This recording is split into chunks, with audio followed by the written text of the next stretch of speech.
Hi,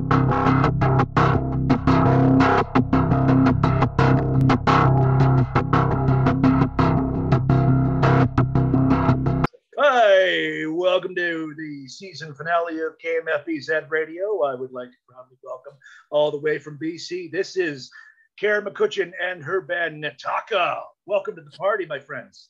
Hey, how's it going? Thanks for having us. Oh, it's great to have you here again, Cara. My show, the Pantheon, was great. I was able to mix the show with your hero, Steve Hoshheiser from Détente. Oh, nice. So I was able to mix the show with both of you on the same episode. I remember Détente was a big band for you in the I love Détente. Yeah, Dawn Crosby, may she rest in peace, and Tina Teal. Hopefully she'll make another album with them.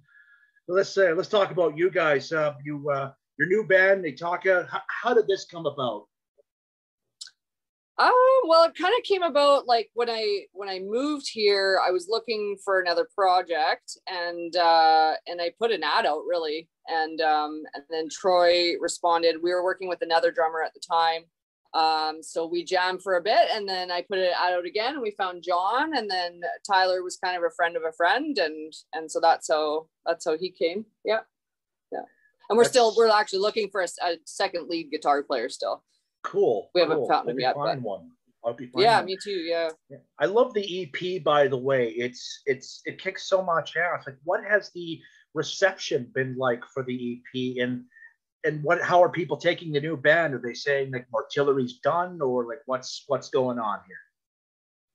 Yeah, the response has been really good, actually. Like a lot of, we did a lot of shout outs on radio stations and stuff like that. Lots in Europe so far. So that's been pretty cool. That's been pretty steady. Like we've done like 40 of them, probably at least, I would say. Yeah. So that's been really good. And as far as Mortillery goes, like we're just kind of on a hiatus at the moment. Like everyone's kind of busy doing other things. I moved, Kevin just had a baby and stuff like that. So Kent was traveling all over the world. So yeah, exactly. Yeah.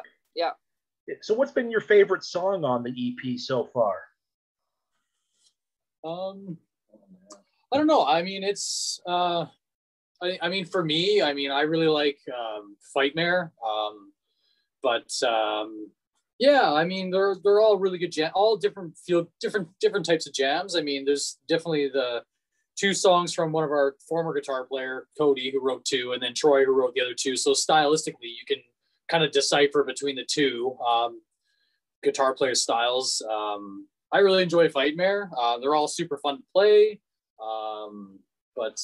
Yeah, I mean, it's pretty easy to pick on a 4-track EP, right? I mean, it narrows it down pretty quickly when there's only 4 tracks, but yeah, it's a good start. So I mean, yeah.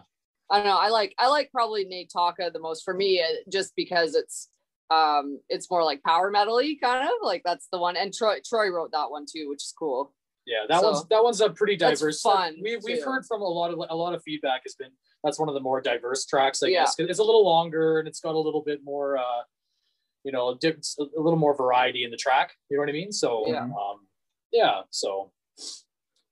it's good. That's awesome. I'm really enjoying it. Like, I want to get a copy of it myself. So Cara, what are some things that you could do with Naitaka that you couldn't do with Mortillery? Is there any different like venues? I think the biggest difference for me with Naitaka is like Mortillery had a lot of punk influence in it, which I really, really liked. I really liked that. And I would say Naitaka is probably a little bit more power metal-y, like a little bit more melodic. So it's really pushing me to do a lot more clean singing, which is good. I like that. It's like more challenging, I think, for me as well. So I think for me, like that's the biggest difference. I mean, I like both. I like doing both, but Naitaka is a bit more challenging in that way for me, because I've always been a lot more screamy, I guess. You could be super truthful in front of your bandmates right now. No, I'm saying it's good. Like, totally. It's challenging. Absolutely. It's just, it's funny, right? You know, on the spot. Yeah, it really is. So what do you do, Cara, to keep those amazing vocals hot? Like, what's your favorite space to just belt them out? What do you mean, like in the jam space, or what do you mean? Yeah, just like, yelling what's at your us. favorite Just space? yelling at us. Yeah, just yelling at them, Just pretty basically much. yelling at us. Yeah, I mean, that's a really good exercise. Yeah, it's really good you know, exercise, actually. Yeah, it builds, it's team building It's skills. team You know, building, we yeah, just that's yell right. at each other, so it's part training, part anger. yeah, anger You know, management. it's just straight up team building. You know, just yelling at each other. It's amazing. Yeah, it's pretty awesome, actually. We really don't even. Yeah, there's none of that really, which is really good. I mean, a lot of bands, you know, it's hard being a band for one. Like, you know, you have all your personalities colliding and things like that. And this band is just, it's so easy to be in. Like, it's just so everyone's like pretty good. Yeah, I don't know. We all really get along, I guess. Yeah. So for the gentlemen in the band, what is your go-to gear that you just have to have? For us guys? Yeah.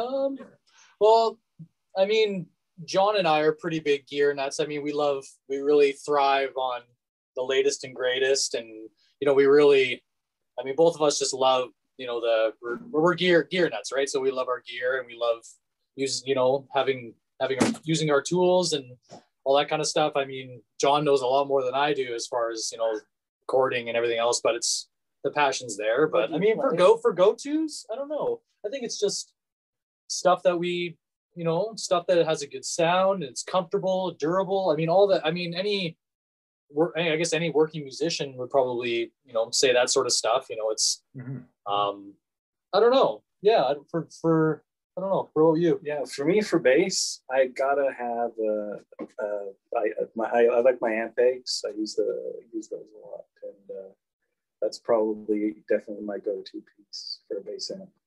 Very cool. Very cool. So with tours on hold, what have you been doing to keep sane?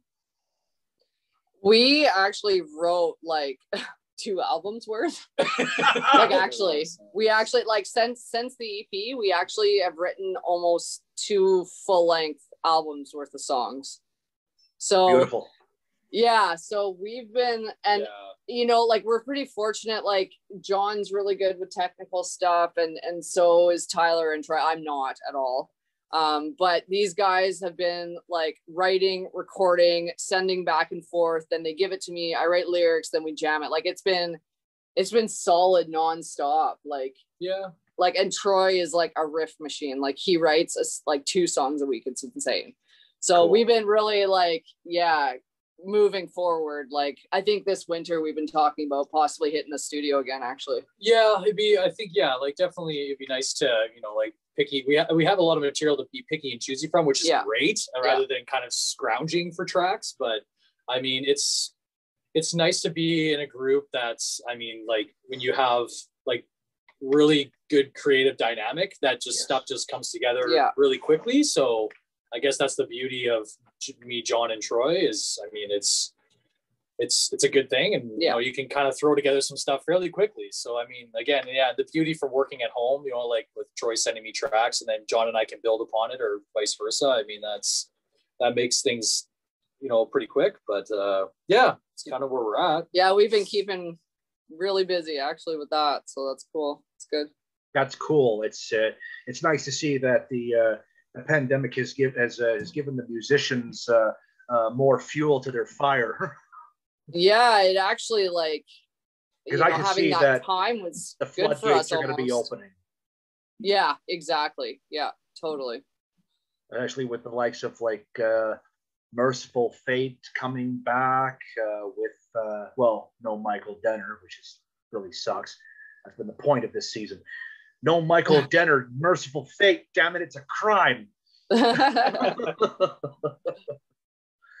So what I hear you guys are going to have some tours. BC is opening up a little bit. Like, where are you guys going to be playing? Like, when does it start for you? Well, we have a show booked. We're playing that Shocker Fest. It's an outdoor event, September long weekend. We're playing that. It's in Spruce Grove, so just outside of Edmonton. And there's a couple other shows. One that is confirmed that we are playing, but hasn't been announced yet as well.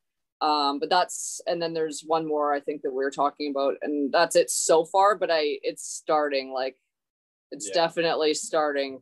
Yeah. Not so much local right now. I mean, for here for like for the here. Okanagan, I guess. Well, that other one we were talking about, there's one here. It's not confirmed. But I mean, or yeah, not, like I mean, lots of stuff. I mean, everything's kind of kickstarting again. Even some of the big shows, like for Vancouver, Edmonton, or you know, across the country, right? I mean, everything's kind of firing up again. I mean, it's crazy to see festivals across the pond. You know what I mean? That's pretty cool. Like there's Australia and stuff in Europe where they're playing large events right now. So that's pretty cool. It's nice to see a lot of bands that are getting kind of pumped and amped up again to get out there. So that's super exciting.